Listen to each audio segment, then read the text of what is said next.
complacido de estar esta tarde aquí en la UPTC y quisiera empezar agradeciéndoles a los organizadores,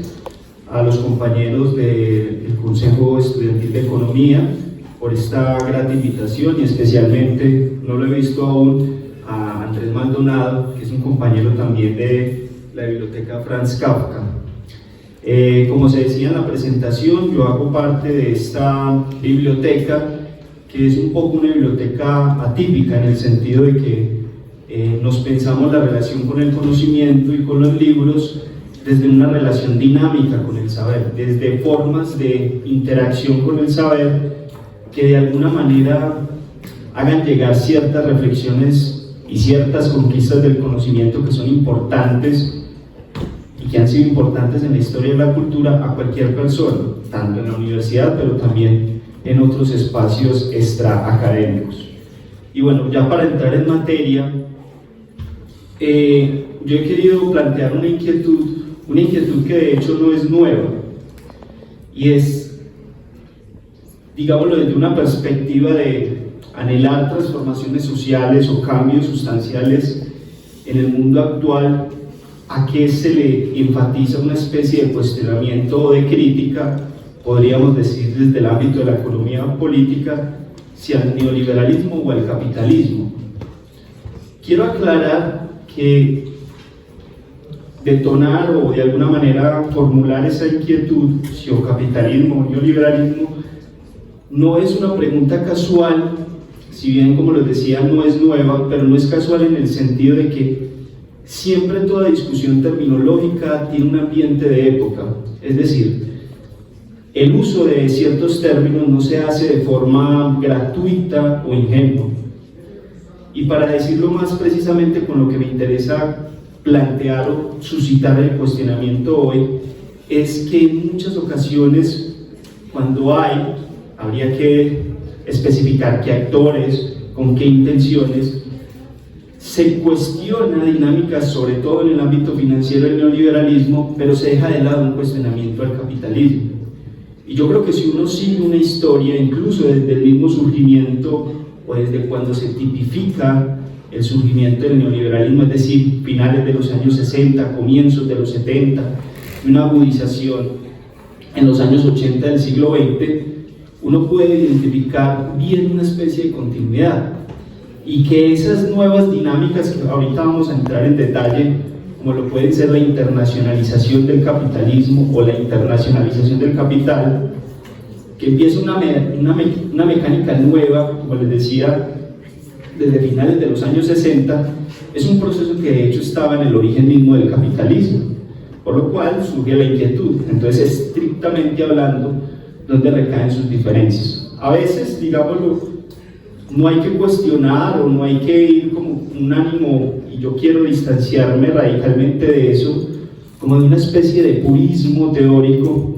que crea que necesariamente también hay que verlos como procesos completamente aislados. Lo que precisamente quiero notar es que hay muchos aspectos o fenómenos del neoliberalismo que no son un producto histórico suyo propiamente, sino lo que hay es una profundización y continuidad. Entonces hay dos premisas fundamentales que quiero y espero de alguna manera cumplir en esta exposición, y es un poco ser rigurosos conceptualmente. ¿Qué queremos decir con capitalismo y qué queremos decir con neoliberalismo por un lado? Y un poco también, yo he sido, no digamos hijo, porque yo creo que los que de alguna manera, yo declaro mi postura desde una cierta simpatía, pero simpatía que en muchos casos es crítica con el marxismo, pues hemos sido testigos de discusiones a veces que no tienen mucho calado teórico o formativo, que se quedan muchas veces en la fraseología, en despachar análisis que son muy complejos de la sociedad con frases al paso. Entonces fue común, por ejemplo, en cierta izquierda en algún momento despachar las discusiones diciendo que todo se debía a una cuestión de clase, o que, bueno, las típicas frases, proletarios de todos los países unidos, o que la lucha de la historia es una historia de la lucha de clases. Yo no es que quiera desdeñar del todo esas expresiones porque pueden tener un contenido formativo y analítico. De hecho, cuando uno sigue reflexiones de Marx tienen mucho calado, pero lo que digo es un uso a veces en ámbitos políticos y partidistas que terminaban simplificando esas palabras y a la final ya no terminaban por decir mayor cosa. Un poco yo siento que a veces pasa con el neoliberalismo o con ciertas críticas que se le quieren hacer a este sistema económico. Entonces es un poco como para situar específicamente qué sería lo cuestionable, lo desdeñable, para tener cierta precisión en ese sentido. Esa sería como una primera premisa. Y la segunda es como cuestionar lo que podrían ser esas pretensiones que se dan contemporáneamente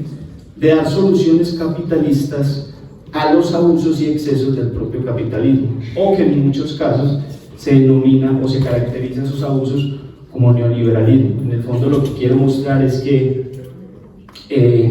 ciertas soluciones van a dejar de alguna manera unas contradicciones vivas. Bueno, otra aclaración me parece importante. Si bien insisto en esta diferencia, no es que considere completamente desdeñable ni impertinente el uso del término neoliberalismo. Creo que si se hacen algunas precisiones alrededor de este término, creo que se pueden despejar algunas confusiones y con algunas claridades el término cobra un sentido y tiene una cierta importancia.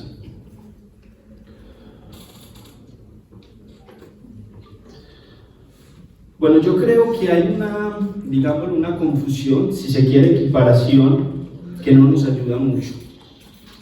Creo que en el uso y el abuso del término neoliberalismo en ocasiones hay un ensanchamiento del término hasta el punto de identificar todo mal del capitalismo como si fuese neoliberalismo, y digo, más como contemporáneamente, o incluso suponer que toda ofensiva que se planee o se plantee desde el Estado y sea impulsada por ciertas clases dominantes, sea necesariamente concebido como una forma de neoliberalismo. Uno podría señalar los que, comillas, se llaman males del neoliberalismo como formas en las cuales el capitalismo más tradicional, podríamos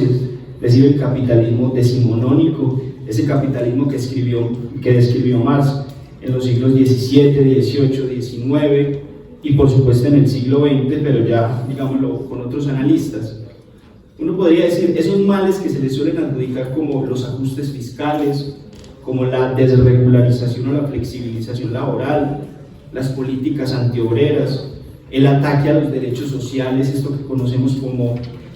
la salud, la pensión, la educación, todo eso que a veces se consigue como el salario indirecto porque son ámbitos en los cuales los sectores trabajadores también necesitan alguna satisfacción de esas necesidades en esos ámbitos, lo que podríamos llamar la pauperización laboral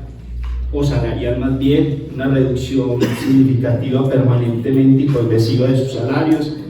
y el ataque o el desmantelamiento a los sindicatos. Todos, si uno se detiene en cada uno de estos aspectos, incluso en varios de ellos conjugados, puede fácilmente caracterizarlos en algún periodo anterior a los finales de los años 60, es decir, anteriores a la época en la cual propiamente dicha se dice que comienza el neoliberalismo como tal. Es decir, si nos detuviéramos a decir que estos elementos son los que caracterizan al neoliberalismo, pues nos encontramos ante la inquietud básica y simple de por qué antes habían surgido y no se le denominaban de esa manera, y que eran más propias de una dinámica de corte capitalista. Entonces, ninguno de estos elementos, ni aisladamente, ni alguno de ellos conjugados, es suficiente para describir al neoliberalismo como tal. Pueden ser acciones marcadas por esa tendencia. De hecho, ustedes recordarán, si han leído en algún momento El Capital de Marx, prácticamente uno lo podría entender que los surgimientos del capitalismo propiamente surge incluso con la misma desregularización o flexibilización laboral, donde había una serie no solamente de trampas o triquiñuelas, sino acuerdos con las mismas formas políticas de la época. En ocasiones eran repúblicas ya configuradas, en otros casos eran monarquías constitucionales que les facilitaban a ellos abusos en términos salariales. Entonces eso no es propiamente lo que caracteriza el neoliberalismo. Yo entiendo que a veces un poco como en los debates políticos muy acalorados se suele situar esto como un ejemplo para decir en eso consiste la dinámica del neoliberalismo. Pero digo, en términos de ser precisos históricamente, esto ya lo teníamos en épocas pretéritas. Como tal, entonces, es importante, en mi opinión, siempre esto podrá ser sometido a discusión, pero lo pongo como algo que no es propiamente estos males que describía como un producto histórico. De hecho, hay un ejemplo bastante curioso que es la Suecia del siglo XX, que algunos sabrán, se ha tipificado en muchos casos como el paraíso del estado de bienestar. No sé, de pronto acá como hay compañeros que yo sé que de pronto no son muy versados en el análisis económico, que no han tenido como ese acercamiento a esos ámbitos, un poco para indicarles que con estado de bienestar se suele hablar de un tipo de estado que promovía derechos sociales, y hay un referente fundamental que es John Maynard Keynes, quien sirvió para plantear aquello de que es importante que los estados le pongan cierto control financiero a las economías para garantizar lo que es el gasto social. Entonces, que por ejemplo manejar un buen nivel de salarios, pero también tener garantizados el acceso a la salud, a la educación y otras cosas más. Pues bien, Suecia siempre ha sido caracterizada por estar inclinada a eso, incluso como con un impulso socialdemócrata, hay que decirlo, también con una fuerza política por los movimientos que han estado allí, pero uno puede remontarse, esto lo encuentran en David Harvey, en su texto que se llama Breve Historia del Neoliberalismo. Ahorita quisiera también como detenerme en este texto, en algunos apartados que me parecen que son muy develadores. Pero miren que es curioso, porque Harvey utiliza la denominación neoliberal y a mí me parece pues como un referente fundamental para eso. Pero ahorita digo en qué sentido lo utilizo, me parece pertinente para el caso. Pero el caso es que en este libro Harvey nombra como gobiernos de ese tipo, o estados con esa sensibilidad socialdemócrata, también aplicaron medidas de ajustes fiscales, también aplicaron medidas que luego son tipificadas como de tipo neoliberal. Por ende hay que, no sé, como ir un poco más allá de esa versión superficial que a veces tenemos de este sistema económico para entender realmente lo que es. Entonces, bueno, quiero ofrecerles ya en este caso como algo que nos puede ayudar a entender propiamente qué es el neoliberalismo, o situar, digámoslo, algunas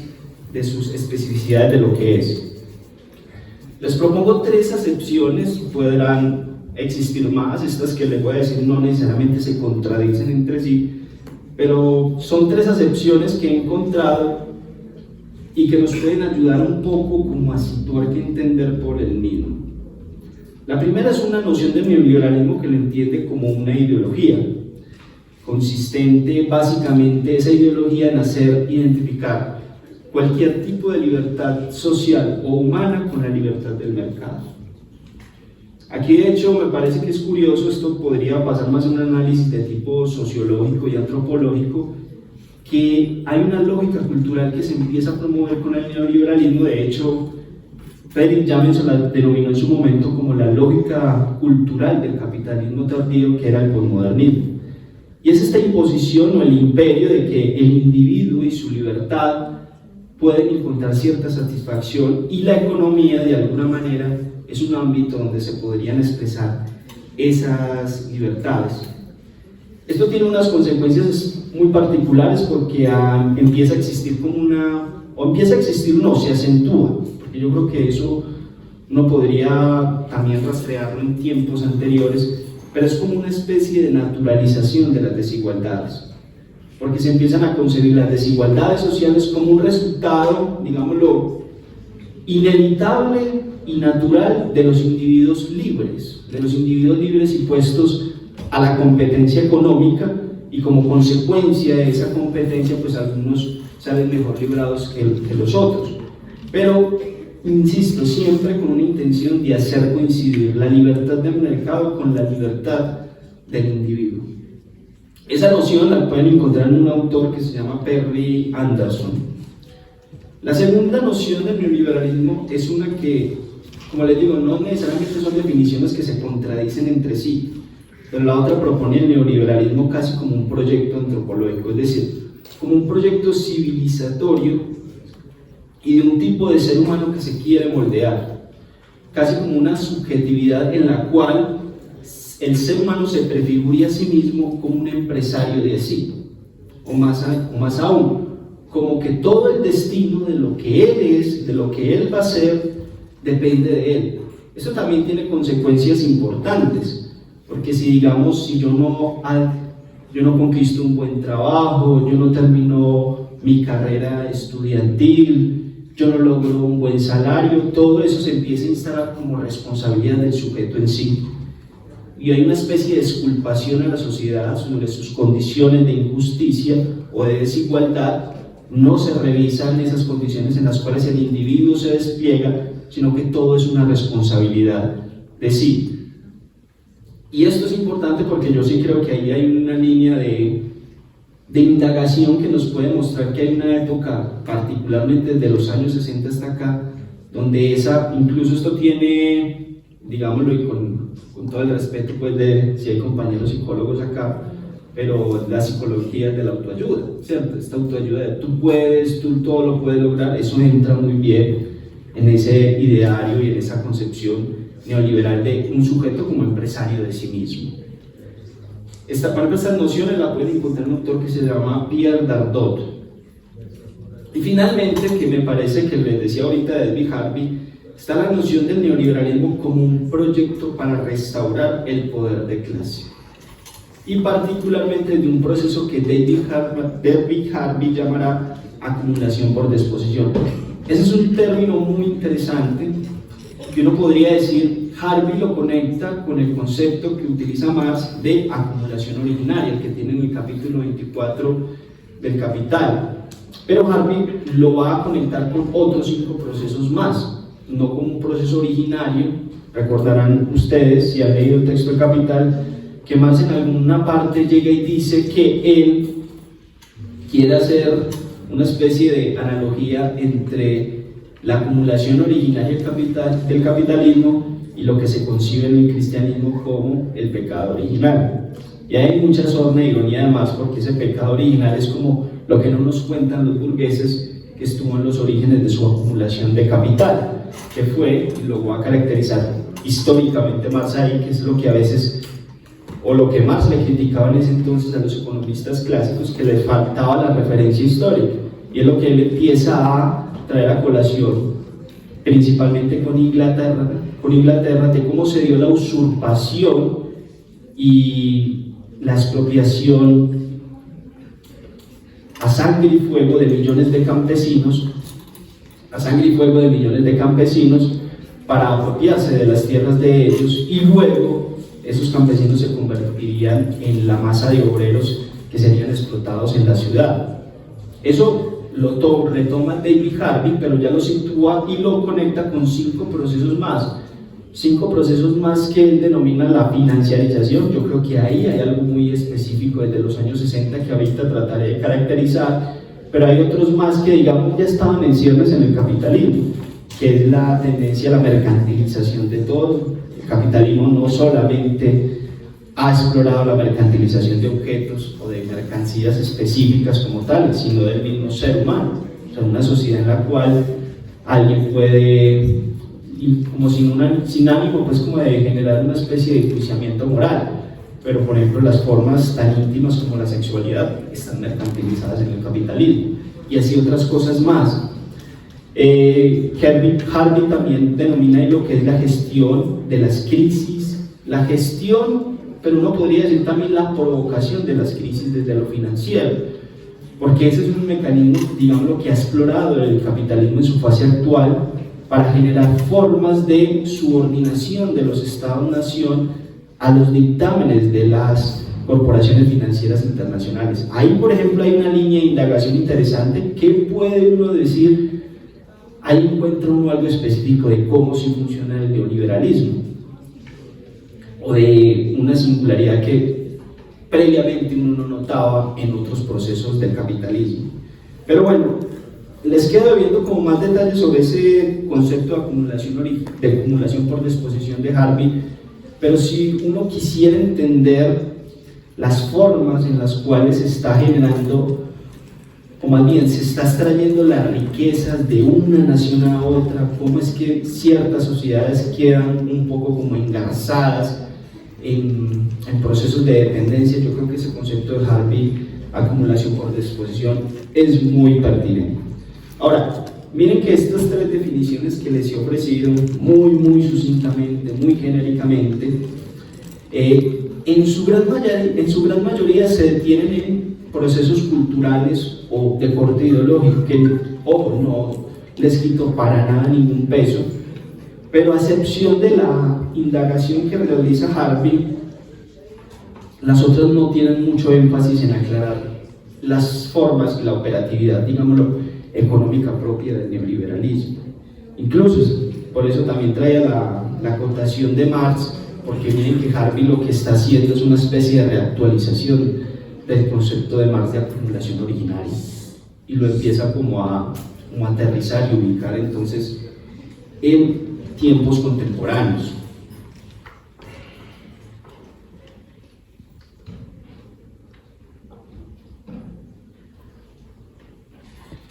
Yo me atrevo a hacer una afirmación como para explorar eso específico del neoliberalismo,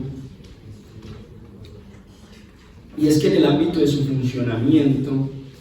respecto al capitalismo, lo que podemos situar es algo que se puede denominar de la siguiente manera, y es una extensión e intensificación de la competencia, una competencia que va a estar ligada y promovida por una internacionalización del capital, una internacionalización del capital muy particular que se empieza a configurar desde los años 60. Pero aquí es bueno aclarar, y he dicho, 1. Extensión e intensificación de la competencia, y 2. Internacionalización del capital. Y vuelvo, ninguna de estas son propiamente productos históricos del neoliberalismo. Lo que hay es, como les decía, la intensificación de esa competencia, que puede estar caracterizada en dos ámbitos, a nivel estatal y a nivel laboral, y luego pues especifico un poquito más eso. Uno podría decir, a partir de los años 60 del siglo XX, ahí empieza una especie de nueva rearticulación de estos elementos. Podría incluso denominarse como una nueva fase de articulación que hace el capitalismo. Pero aterricémoslo un poquito más. La internacionalización del capital, como les decía, es un proyecto o es un proceso que va en el vamos del capitalismo. Vuelvo al barbudo alemán. Él decía, el capital no tiene patria. Con eso quería decir algo fundamental, y era que el capitalismo no tiene ninguna lealtad nacional. Allí donde se puede ascender, allí donde puede de alguna manera lograr cierta rentabilidad económica, el capitalismo no tendrá ningún problema en ascender sus negocios, hacer una explotación productiva y por tanto hacerlo. Pero, ¿qué es lo que pasa? Si bien esa configuración, bueno, y está el ejemplo, he vuelto mucho a ese capítulo de la acumulación originaria del capital, del capítulo 24, donde Marx precisamente caracteriza y sitúa ahí en el siglo XV, XVI, me perdonan ahí la imprecisión un poco, cuando se da la colonización a América, la mal llamada conquista. Y en esa colonización, recuerden que eso amplía de alguna manera unas redes comerciales. Paradójicamente, aunque España la encarna, no podría decir esa colonización es hasta en términos económicos, por la nueva estructura de relaciones productivas, hasta inconveniente para la propia España, no tanto para otros países o para otros contextos colonizadores como la misma Gran Bretaña, que ya empezaban a tener un impulso y una nueva rearticulación económica. Pero bueno, eso es un ejemplo precisamente de una expansión geográfica que estaba teniendo el capitalismo. La diferencia, digámoslo así, entre esa internacionalización precedente y que está, digámoslo, como signo característico del capitalismo, con esa internacionalización que empezamos a ver desde los años 60, es que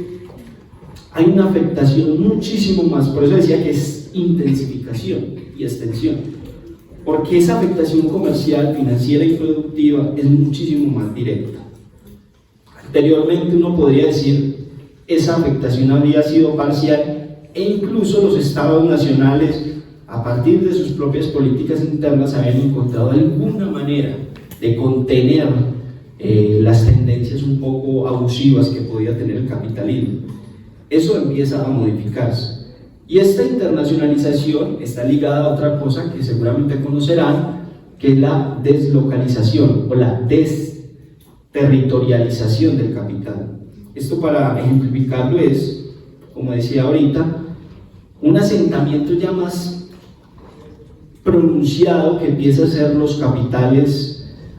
a principios de los años 60 por varias razones. Inicialmente ustedes sabrán que en el siglo XX hay una resistencia obrera, una resistencia de los movimientos sociales muchísimo más significativa, que obligaban a muchas empresas a tener que negociar, a tener que pactar buenos salarios, a tener que conceder ciertas conquistas de los trabajadores, y esa resistencia obrera entraba en una contradicción, en una negación directa con los intereses y los deseos de acumular capital por ciertos burgueses, digámoslo así. Esas resistencias de alguna manera influyen, no voy a decir que es el único aspecto, pero influye como con un interés de invertir allí donde la clase obrera, digámoslo, no esté tan envalentonada, no sea tan respondona, no salga tanto a movilizaciones, y allí es donde el capital entonces va a tener una predilección por invertir, por ese San Benito que a veces nos dicen en ciertos espacios de la inversión económica como si fuera la gran salvación. Pues bien, esa deslocalización es básicamente no tener acendrados o no tener, digámoslo, un proceso productivo necesariamente en determinada nacionalidad, sino explorar allí donde se pueda acentrar y donde se pueda hacer, para decirlo básicamente, esa deslocalización es donde haya mejores condiciones o donde más adiestrada, disciplinada se tenga la clase obrera para que acepte condiciones injustas de trabajo. Dos ejemplos al caso se pueden traer al respecto. Las maquilas mexicanas, que son un proceso desde los años 60, pero que desde los años 80 empieza con un proceso de agudización, cuando el gobierno entonces de Salinas empieza a hacer acuerdos con los Estados Unidos. El gobierno del PRI entonces empieza a agudizar aún más unas condiciones de explotación sobre la fuerza de trabajo. Y la otra, que siempre es muy problemática nombrar, es la China. La China que se dice comunista. Son dos contextos, hay muchísimos más, pero me tengo que remitir a eso como por lo menos para que les quede un ejemplo a ustedes de que esas referencias, por ejemplo en el caso de China, era particular, y es el caso porque también ahí hay una extensión, una intensificación de explotación sobre la fuerza de trabajo que acepte bajos salarios y que acepte condiciones de amplias jornadas de explotación. Esto que empieza a ver desde los años 60 es, digamos, en términos de efecto concreto, una especie de nueva configuración de la División Internacional del Trabajo. ¿Por qué? Porque inicialmente había como una cierta cohesión nacional, pero esto se transforma de alguna manera, y aunque no era un proceso consciente, como que no obedecía a un plan premeditado de los capitales de entonces, como les decía, estaba esta resistencia obrera allí, o había contextos mejores o más óptimos para la inversión de capital, y eso empieza a tener una respuesta espontánea, pero lo que empezamos a ver es que a partir de, ya luego ahora digamos un proceso de organización más consolidado, con ciertas organizaciones financieras que no habían surgido, pero sí cambian de orientación para acomodarse a esto, que es el Fondo Monetario Internacional, el Banco Mundial, y posteriormente lo será la Unión Europea. Yo lo que quiero señalar ahí es que hay un efecto político que, digámoslo, antes no se veía con tanta contundencia o claridad, y es que esa presión sobre los estados nacionales para que impongan esas condiciones ventajosas, que no son más que peores condiciones para las clases trabajadoras, empieza a tener pues como más relevancia. No sé si recordarán esa expresión que a veces se encuentra en los análisis marxistas, pero se intensifica esa doble explotación sobre la naturaleza y sobre la fuerza de trabajo. Y esto lo quiero conectar entonces con lo de la intensificación, esta internacionalización del capital particular que empieza a explorar el capitalismo en este entonces, intensifica. Por un lado, que va a haber una competencia estatal, es decir, ¿qué estado se vuelve más atractivo en estas condiciones para el capitalismo? Y reitero, atractivo quiere decir que imponga más condiciones de explotación para su clase trabajadora. Y lo segundo, una competencia de la misma clase trabajadora. ¿Cómo me hago más seducible para la empresa? ¿Qué más condiciones de desventaja tengo que admitir o aceptar para garantizar mi trabajito? Entonces, los horarios, la flexibilización que conocemos, empieza la reducción salarial, por supuesto, y empezar una lógica de competencia que es la que domina la lógica de vida. Bueno,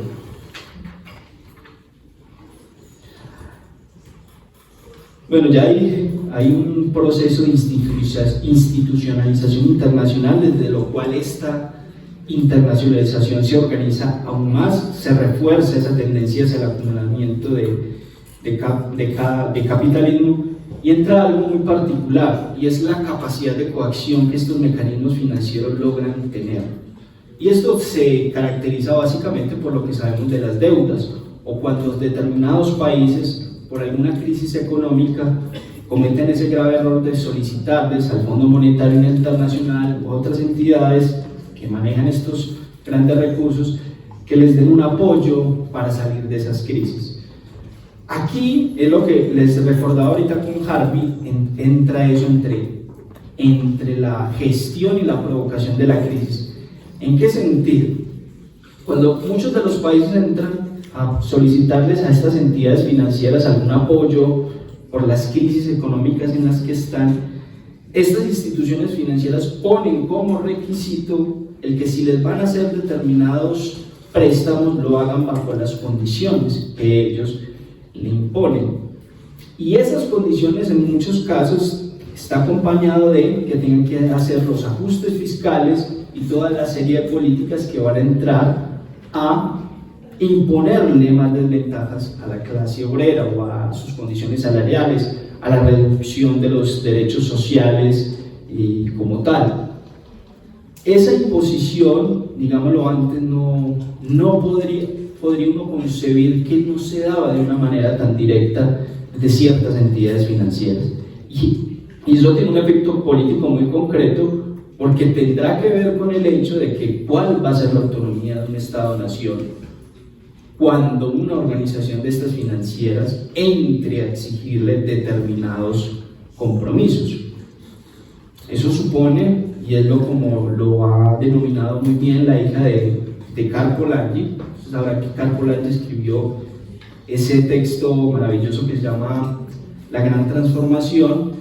y su hija Kari Polanyi, casi pues el mismo nombre, Kari Polanyi, escribe el texto que se llama De la Gran Transformación a la Gran Financiarización. Y es porque ya son las finanzas, los mecanismos de especulación incluso, y una especie de monopolio y de dominio muy, muy extensivo que estas dinámicas financieras logran empezar a tener sobre los mercados y especialmente sobre los estados nacionales, especialmente aquellos que entran en determinadas crisis económicas. Esto me parece a mí, digamos, uno podría decir, es un nuevo modo de dominación que, ligando procesos antiquísimos y que estaban en el vamos o en el desarrollo del capitalismo, se concatenan con estas nuevas formas de financiarización. Yo decía que, preparando esta exposición, que uno con el neoliberalismo, si tiene algún sentido, y recordando de alguna manera que él es casi como el logro más elevado, y por eso no es una antítesis frente al capitalismo, sino su desarrollo de sus procesos inminentes, es ese cóctel sofisticado que ha creado el capitalismo para una acumulación inextenso de riqueza. Combina la precarización laboral, la limitación, cuando no la eliminación de derechos sociales, con lo que podríamos denominar el despotismo de las instituciones financieras. Controlan préstamos a los países que son más surgidos, con ello exigen la desregularización fiscal, empiezan a especular y engañan con intereses desde las divisas. Tienen un monopolio que yo pondría en pregunta si antes visto, porque uno creería de alguna manera, como llevado desde la suposición del presente, pero siempre que uno vuelve a las páginas del Capital, uno ve que la cosa en el surgimiento del capitalismo no era tampoco color de rosa, y que al capitalismo no lo caracterizó precisamente la situación más bondadosa para generar acuerdos y no tener una tendencia a lo que Marx llama en alguna parte como un vampiro que chupa y chupa sangre de la fuerza de trabajo. Pero bueno, en todo caso es que desde esa precarización laboral, desde ese dominio sobre la fuerza de trabajo, vinculado con estas prácticas de financiarización, tienen unas formas de manipulación y de dominio sobre las sociedades muy particulares, porque no solamente es el mecanismo de lo productivo o tener ciertos mecanismos de coerción en ese ámbito, sino también en ese otro ámbito que es lo financiero. Y ya para ir buscando el cierre, quisiera detenerme en lo que puede ser cuestionable a veces por criticar el neoliberalismo, que como hemos visto hay razones, tiene algunos elementos, si se precisan, si se sitúan algunos ejemplos muy concretos, pues que efectivamente existe una lógica en ese sentido, pero con la claridad de no adjudicarle una especie de novedad de sistema productivo y de sistema de explotación, salvo esa particular forma de internacionalizar el capital, configurado con estos mecanismos financieros que les permite ese dominio internacional. Salvo con eso, yo creo que son pocas o son muy sutiles las diferencias que uno podría situar de este sistema económico o de esta forma en que se presenta el capitalismo con ese capitalismo más tradicional o como lo hemos conocido en otros momentos. Y les quiero proponer algo, como que pensemos en una metáfora, un poco algo teatral si se quiere. Si uno, digámoslo, tiene una enfermedad terminal, tiene un cáncer, un tumor, y no sabe, pero digámoslo, empieza a tener secuelas y síntomas en el cuerpo, bueno, pues va al médico. Digámoslo que si uno tiene la suerte de encontrarse con un médico, que quiere decir que en esta época, precisamente con la mercantilización de la salud, hasta eso ya es un logro o es muy difícil. Pero digámoslo y especulemos de que uno tiene la oportunidad de encontrarse con un buen médico. Si uno tiene un tumor, si uno tiene un cáncer, una enfermedad muy grave, la ética profesional de este doctor será decirle a uno: o tenés un tumor o tenés un cáncer. Ese médico no te va a decir: tenés simplemente una gripita, tenés una simple dolencia que con tal antibiótico. Si él tiene si él tiene el diagnóstico de que esa es la enfermedad particular que uno tiene, pues se la dirá y se la transmitirá a uno. Ahora bien, yo me pregunto, ¿no deberíamos hacer en cierta manera así con la sociedad y frente al capitalismo? Es decir, ¿no será que el capitalismo es ese tumor cancerígeno, ese tumor que sigue y con las consecuencias que está haciendo en la naturaleza sigue haciéndose metástasis al punto que la propia viabilidad, no de la naturaleza, pero sí de nosotros los seres humanos, se ha vuelto en duda? Y esto lo digo porque en muchas ocasiones, cuando se quiere o se pretende cuestionar las especulaciones de los banqueros, las tendencias abusivas en el mundo financiero, se hace a veces una especie de contraste, y es como que pareciera que antes del neoliberalismo el mundo era o funcionaba de una manera tranquila, armoniosa, el capitalismo entonces no era un mayor problema o no era una mayor contradicción, y que incluso lo deseable sería que el mundo retornara entonces a esas formas de capitalismo. Uno ha escuchado incluso en algunos políticos que yo no les cuestionaría sus buenas intenciones o sus pretensiones de cambio social, pero que son afirmaciones un poco problemáticas, quizá a veces un poco por los efectos que buscan generar en las masas o por sus intereses partidistas. Pero decir que de lo que se trata es de desarrollar el capitalismo no debe ser precisamente lo que estamos viendo ahora. ¿No será que lo que estamos viviendo y lo que se denomina a veces como neoliberalismo es al fin y al cabo lo más desarrollado de las tendencias inherentes del capitalismo? Y por eso surge la pregunta: ¿y por qué no apuntar? Yo no digo que sea fácil encontrar la solución. Yo creo que el médico, cuando le detecta a uno el cáncer, posiblemente hasta le tendrá que decir a uno, tendrá su 1 o 2 años de vida, pero le dice a uno que tiene el cáncer, no le niega esa verdad. Yo pensaba que quizás necesitamos insistir en la verdad de que hay un sistema económico que si se sigue desarrollando, que si se lo deja a sus anchas, él no se controla por sí mismo. Y puede que como humanidad no seamos capaces de ponerle fin a este mal, ojalá, pero que es necesario señalar que ese es el mal, que ese es el cáncer, que eso es lo que hay que extirpar para que estas sociedades puedan superar algunas condiciones de injusticia y desigualdad. Porque en el marco del capitalismo, cuando se lo ha dejado a sus anchas, y si alguien quiere proponer que es que la vuelta es las medidas al estado de bienestar, hay que pensar cómo. No voy a decir que sean desdeñables del todo, pero que eso es seguirle dejando vivo el cáncer, que eso es seguir dejando vivo las condiciones de explotación que fundan una sociedad basada en la explotación de la fuerza de trabajo y del mercado o de la naturaleza como tal, y eso se puede seguir reproduciendo en otros momentos. Ahorita lo que les trataba de ejemplificar con el caso de Suecia precisamente es que el estado de bienestar no supuso un contrarresto o no contrarrestó fundamentalmente las tendencias económicas hacia un capitalismo más salvaje. Y claro, esto hay que completarlo con análisis políticos por la correlación de fuerzas de los sectores políticos de entonces, por supuesto, pero muestra que es también una tendencia posible y que incluso si en determinados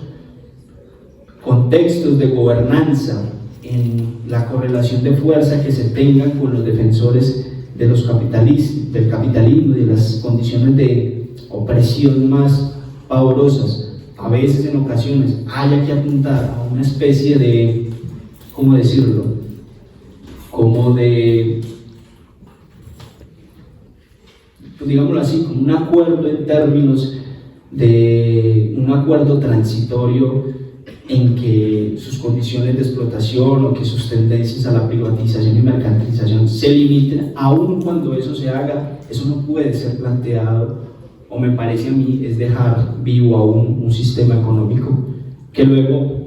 no tendrá ningún problema en echar para atrás con esas condiciones o con esos acuerdos transitorios. La historia del estado de bienestar es esa, como en un momento dado los capitalistas no tienen ningún problema en quitarse de los acuerdos que habían pactado previamente y luego desplegar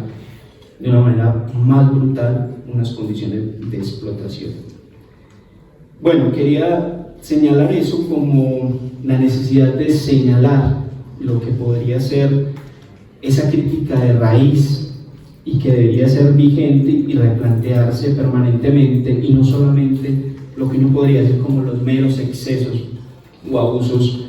del capitalismo, a veces solamente nombrando el neoliberalismo y creyendo que la solución sería el retorno a un capitalismo anterior, pretendidamente de rostro humano. No sé si recuerdan o si conocen esa frase de Bertolt Brecht, cuando Bertolt Brecht dice: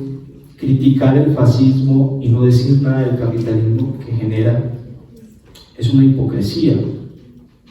No podría decir criticar el neoliberalismo y no decir nada del capitalismo que lo genera, es hipocresía también. Bueno, dejo por ahí, espero haberles dejado algunas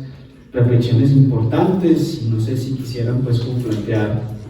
algunas inquietudes respecto a lo dicho. Muchas gracias.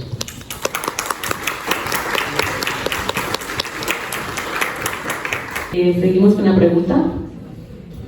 Bueno, la pregunta dice así: así como un tumor puede ser extraído con cirugía, ¿qué o cuál cirugía en concreto podemos aplicar a nuestro sistema económico y qué métodos podemos utilizar o medios podemos utilizar? Sí, yo creo que ese es el reto de la humanidad, pero yo lo que insisto es más conveniente, por fatalista que sea, señalar, incluso porque es una cuestión como de dar las recetas, me parece un poco complejo, pero por lo menos señalar cuál es el problema en términos de las contradicciones económicas que están inherentes. Yo voy a traer algunos ejemplos de Marx, lo que pasa es que a veces tengo un poco de temor por si eso se puede volver como un poco engorroso de exponer, pero cuando hay esa descripción en el Capital sobre lo que es la fuerza de trabajo, y cuando él dice aquello de que, cuando él hace un cambio conceptual que parece un cambio de detalle, pero que es sustancial. Él dice: el capital no compra el trabajo, el capital compra la fuerza de trabajo. Si el capital compra la fuerza de trabajo, compra las condiciones o las habilidades necesarias para determinada producción o determinado trabajo, que es aquello que él va a denominar en algún momento como la compra que se hace en la jornada de trabajo. Cuando el capitalismo hace eso, y eso desde sus orígenes y luego se reproduce, hay unas condiciones de ventaja tremenda para aquel que ejerce esa compra de la fuerza de trabajo. Pues bien, eso se extiende hacia el siglo XX. Hoy incluso el drama que se vive contemporáneamente en muchas masas y en muchos sectores de la población es no estar contratado, es decir, es no estar explotado en unas condiciones que ya de por sí son lamentables y contradictorias para la humanidad. Pero entonces, si eso es, digámoslo, algo que se reproduce, que si es algo inherente a la lógica de producción de mercancías, a la forma de explotación de la fuerza de trabajo, ahí hay un proceso, y Marx lo decía también, hay un proceso inherente, hay un hambre, una tendencia del capitalismo a toda forma de donde encuentra riqueza, poderla extraer, fuese lo que fuese. Por eso hay una línea de continuidad de ahí, de este capitalismo, digámoslo, tradicional, con el neoliberalismo como tal, y el neoliberalismo lo logra de una mejor manera, pero el proceso es inherente al capitalismo, que incluso reproduce algunas contradicciones en términos comerciales, porque algunos ven peligrando sus riquezas en términos concretos, o digámoslo, aterrizados económicamente, por especulaciones financieras donde no hay riquezas reales, pero que logran pues de alguna manera imponerse. Pero bueno, yo lo que quiero señalar es que para mí lo primero es señalar que tenemos la bestia permanentemente ahí, y señalarla, porque a veces pareciera ser que para no incomodar o para no ser macartizado, para no ser tildado de socialista, de comunista, de que lo que busca es expropiar a las grandes empresas, es no diga absolutamente nada del capitalismo. Yo considero que precisamente ese es el problema, y que habría que construir una especie de crítica y no tener el miedo a construir ideología. Lo que pasa es que la ideología no puede ser satanizada. Yo creo que la ideología, si está sustentada, si uno con, digámoslo, análisis sustentado señala cuál es el problema de raíz de las sociedades, pues bueno, creo que tiene elementos suficientes o importantes para transmitirle a la sociedad, decirle, aunque no podamos en este momento, no seamos capaces como sociedades de destruir con este sistema económico, sepamos que ese es el problema. Al menos señalarlo, pero yo lo que siento es que ni siquiera se señala, ni siquiera se critica, incluso lo quiere romantizar o idealizar, y es ahí donde parece que es problemático el asunto. Yo creo que hay una ganancia importante, por lo menos, con ese señalar el problema de raíz, con ese cuestionarlo, obviamente justificándolo, argumentándolo, no simplemente haciendo una denuncia superficial. Yo diría eso. Yo me atrevería a decir algo con el caso de Suecia, porque el caso de Suecia, y he hecho esta descripción sobre lo del capitalismo keynesiano, es porque el capitalismo keynesiano deja intacto el nivel de propiedad y de dominio que tiene el capitalismo sobre el ámbito productivo. Él solamente toca o promueve una especie de intervención en su ámbito distributivo, pero le sigue dejando al capitalismo el monopolio sobre la producción, y tener el monopolio sobre la producción le permite a ciertos sectores o a ciertas clases dominantes decir: hoy acordamos con la clase obrera, pero como nosotros imponemos las condiciones de producción, mañana nos podemos quitar de ese acuerdo que hoy hicimos, porque tienen el dominio de lo productivo. Es decir, yo lo que digo es no idealizarlo, lo que digo es no pretender que esa es la solución definitiva y como que ese es el estado ideal al cual hay que llegar, porque se sigue manteniendo y se le sigue dejando un dominio en el ámbito productivo económico del capitalismo y a esos sectores que pueden en cualquier momento hacer uso de esa ventaja que tienen y de ese monopolio en el ámbito productivo. Fue lo que pasó a partir de los años 60 y 70. Ellos se echan para atrás, empiezan y hacen una ofensiva contra las clases trabajadoras y empiezan a reducir los salarios, empiezan a eliminar derechos sociales y una serie de procesos más que ya los habían hecho en otro momento. Pero claro, como empieza el descaimiento de la Unión Soviética y otros procesos políticos más, en los cuales ellos se sienten a sus anchas y no hay ninguna correlación política, una correlación de las fuerzas sociales que le pongan el tate quieto. Por eso a mí me parece importante, será difícil, pero no será necesario empezar a generar esa conciencia en las masas de que el problema es el capitalismo en sí, que el problema no es desarrollarlo, que el problema con Colombia no es que el capitalismo no se haya desarrollado como si dejándolos a sus anchas entonces tendremos los mejores frutos en estas sociedades. No, quizás hasta dejándolos sus mejores condiciones tengamos escenarios muy negativos. Entonces, lo único que puede ponerle límites en esos ámbitos, primero es una correlación de fuerzas políticas, y lo otro, apuntar a que lo que se tiene que intervenir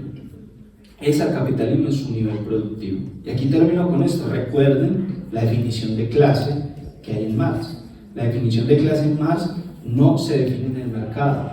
no se define en la circulación de mercancías, no se define por lo que la sociología burguesa, Max Weber y otros denominaban la capacidad adquisitiva. Marx lo sustentaba en un elemento que está sobre la base de esa capacidad adquisitiva. Quedarse en el mercado, quedarse en el ámbito de las circulaciones, quedarse en la superficie.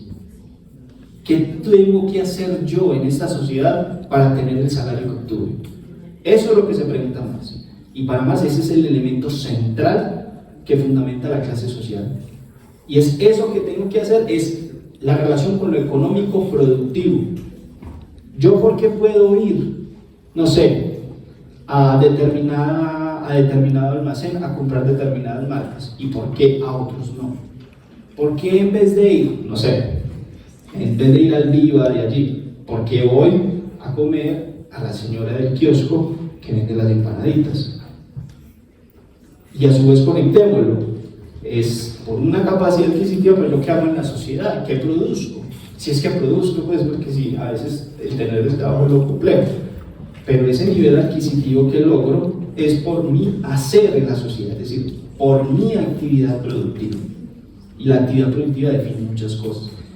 Entonces, volviéndolo y traduciéndolo en términos políticos, es mientras se deje intacta la estructura productiva, mientras los propietarios sigan teniendo el dominio sobre el ámbito productivo, todas las transformaciones sociales van a quedar en una desventaja. Ahora, ustedes me dirán, por eso la pregunta es interesante, pero es muy compleja de responder. La pregunta es sobre cuál es la receta para extirpar el cáncer,